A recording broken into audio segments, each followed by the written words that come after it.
وعلیکم السلام ورحمۃ اللہ وبرکاتہ۔ اللہ رب العالمین خوش رکھے، خیر و عافیت میں رکھے۔ سوال بڑا ہی اہم ہے اور بہت ہی اپنے آپ کے محاسبے کی ضرورت بھی ہے۔ چنانچہ اللہ رب العالمین نے فرمایا فَوَرَبِّكَ لَنَسْأَلَنَّهُمْ أَجْمَعِينَ، تیرے پروردگار کی قسم ہے ہم ان تمام سے ضرور پوچھیں گے عما كانوا يعملون، جو کچھ وہ کر رہے تھے۔ سورۃ الحجر آیت نمبر 93۔ اور اسی طرح سے اللہ رب العالمین نے فرمایا ثم لتسألن يومئذ عن النعیم، سورۃ التکاثر آیت نمبر 8، کہ پھر تم لوگوں سے اس دن نعمتوں کے بارے میں پوچھا جائے گا۔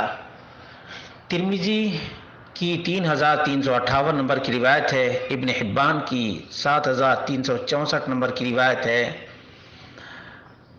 اور مستدرک حاکم میں 7203 نمبر کی روایت ہے۔ عن ابی ہریرہ رضی اللہ عنہ قال قال رسول اللہ صلی اللہ علیہ وسلم ان اول ما يسأل عنه العبد يوم القيامة من النعيم ان يقال له الم اصحح لك جسمك واروك من الماء البارد، کیا قیامت کے دن پانی کے بارے میں پوچھا جائے گا؟ یقیناً پوچھا جائے گا۔ اللہ کے حبیب صلی اللہ علیہ وسلم نے فرمایا ہے قیامت کے دن سب سے پہلے جن نعمتوں کے بارے میں سوال کیا جائے گا، قیامت کے دن جن نعمتوں کے بارے میں سب سے پہلے سوال ہوگا وہ یہ ہوگا کہ الم اصحح لک جسمک، کیا میں نے تمہیں صحت اور تندرستی نہیں عطا فرمائی تھی؟ کیا تمہارے جسم کو ہم نے صحت مند نہیں بنایا تھا؟ نمبر 2، وَأَرْوِكَ مِنَ الْمَاءِ الْبَارِدِ، اور تمہیں ٹھنڈے پانی سے سیراب نہیں کیا تھا؟ یہ قیامت کے دن سوال ہوگا، قیامت کے دن سوال ہوگا۔ شیخ ناصر الدین الالبانی نے سلسلہ صحیحہ 539 پر اور صحیح ترغیب و ترہیب 3223 پر صحیح قرار دیا ہے۔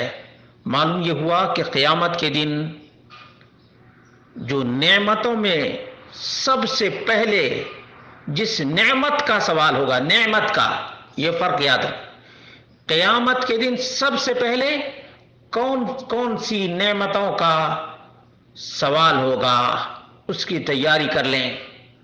صحت مند لوگوں، اللہ سے ڈرو، اس صحت اور تندرستی کو رب کائنات کی عبادت اور بندگی اور بھلائی اور نیکی کے کام میں استعمال کرو۔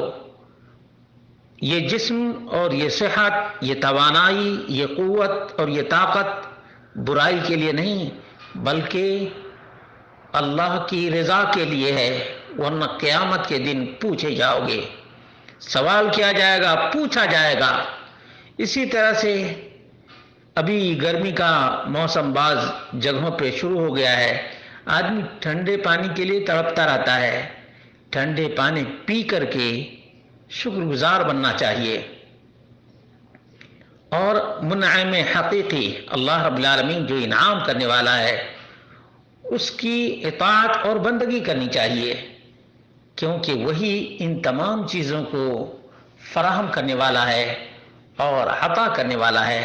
اللہ رب العالمین ہم سب کو یہ بات سمجھنے کی توفیق عطا فرمائے، اور جب ہمیں سمجھ میں آ جائے گا کہ یہ صحت اللہ کی دی ہوئی ہے، یہ ٹھنڈا پانی اللہ کا دیا ہوا ہے، تو ہمارے دل میں شکر کا جذبہ پیدا ہوگا اور عبادت کا شوق بھی پیدا ہوگا۔ اللہ رب العالمین ہم سب کو اپنا شکر گزار بندہ بنائے، کیونکہ وَقَلِيلٌ مِّنْ عِبَادِيَ الشُّكُورُ، میرے تھوڑے ہی بندے ہیں جو واقعتاً بہت شکر گزار ہیں۔ اللہ رب العالمین ہم لوگوں کو شکر گزار بنائے اور جو نعمتیں اللہ رب العالمین نے عطا فرمائی ہیں ان نعمتوں کی قدر کرنے کی اور صحیح جگہ پہ ان نعمتوں کا استعمال کرنے کی توفیق عطا فرمائے۔